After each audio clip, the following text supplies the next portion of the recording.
JC, Raw and Strong. If you haven't subscribed to my channel, make sure you subscribe. Hit the bell, leave a comment. We're going to talk about gate money today. What is gate money? How some states give it, some states don't. Some states make you work for it. But what is gate money? Let's get into it.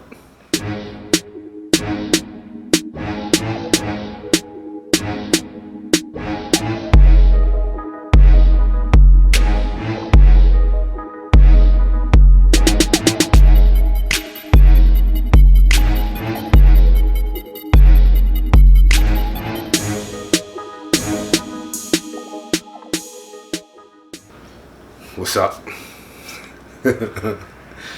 Oh man, just got back from the gym. This diet's been kicking my ass. Remember, I'm gonna be in LA on Saturday, the what is it, 25th and 26th at the LA Expo. You know, I dieted pretty hard to get there, but it is what it is.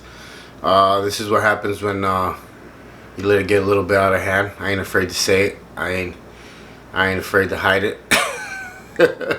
I was enjoying myself for a while, so it's over. Now it's back to dieting, back to you know, doing the cardio. And for those who've been watching me, you know, I've been doing my thing, and you know, I'm down from I was at 251 at one point, so you know, it's getting down there. Gate money. Gate money is the money that you get at the end of your bid.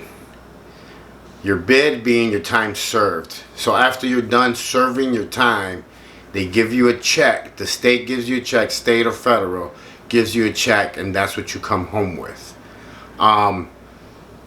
Most states give gate money to people leaving prison, but sometimes there's some that don't. They actually tax you while you're working and take it out. It's never enough, man. You know, it's crazy because you come home without nothing, and it's never enough for the basic needs. Some inmates are lucky enough to get picked up by family and don't have to use the little money that they get, you know, to like do the basic stuff like eat. You know, there's a lot of you know, controversial stuff about it that people say, well, you know, you shouldn't have committed a crime, you shouldn't have done this, you shouldn't have done that. But let's be real. If you're getting out of prison, you've paid your debt to society, so now it's only right that you get a little bit of help to get back on your feet. There's a lot of people that, you know, don't make it. They turn back to the streets because it's just it's hard, you know.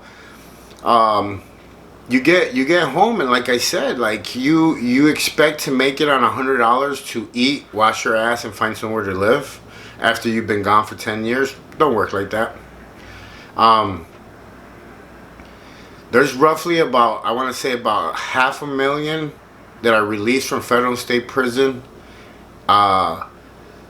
Those first 72 hours of release are so critical to determine whether, you know, inmates are going to stay out or go back. Because like I say in all my videos, man, while you're in prison, let's be honest, you don't have shit to worry about because, well, you have, you know, that you don't get stabbed or you don't kill somebody or shit like that, but that's normal stuff to worry about in there. I'm just saying, you don't have to worry about bills, you don't have to worry about rent, you don't have to worry about your car bill, you don't have to worry about a lot of things that once you hit the real world, guess what? It's life. You have bills, you have to find somewhere to live, you have to get a job, there's a lot of things that need to be done.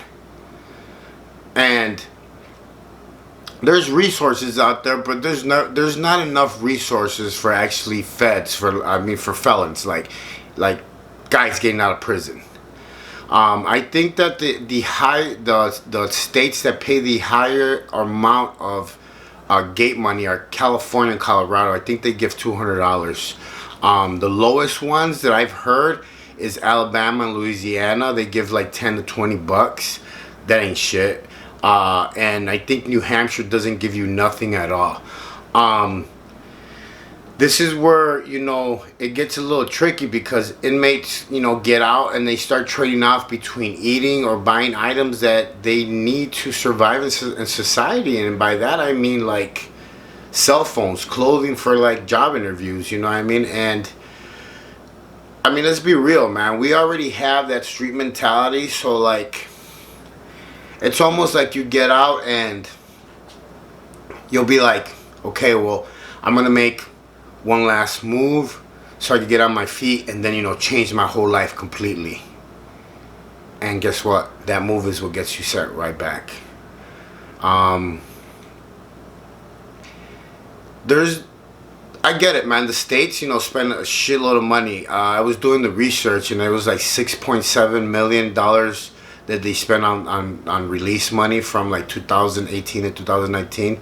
But the thing is that, you know, the state's getting funded for that. So there's tax dollars that are getting paid for that.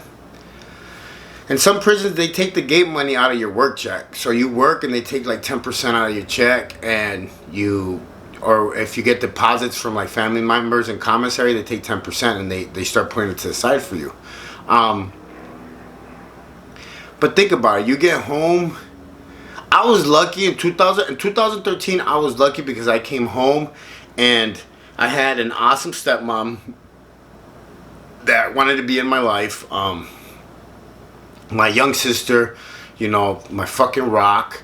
I got home. She picked me up. My boy Eric was, you know, that passed away. He was at the bus station waiting for me. You know, I had some solid people that helped me out just enough for me to have like the basics, you know, like hygiene, clothing, and a cell phone. The rest of it I had to put in the work, you know, walk my ass to work, look for a job. But think about it, you need hygiene, clothing, cell phone, public transportation, food, housing. And honestly, like, I always push the gym really like a lot on the guys that are getting out, because it's like the one thing that is actually keeping them mentally like stable. Those endorphins are keeping them in a steady state, because that's what lifting weights do. Like it's a therapy. And you know, a lot of these guys get out and they owe child support, driver's license, you know, and then fines from their crime. So it's hard, man. And those inmates that are lucky enough to like be able to house with their families, they're lucky. I mean, it is what it is.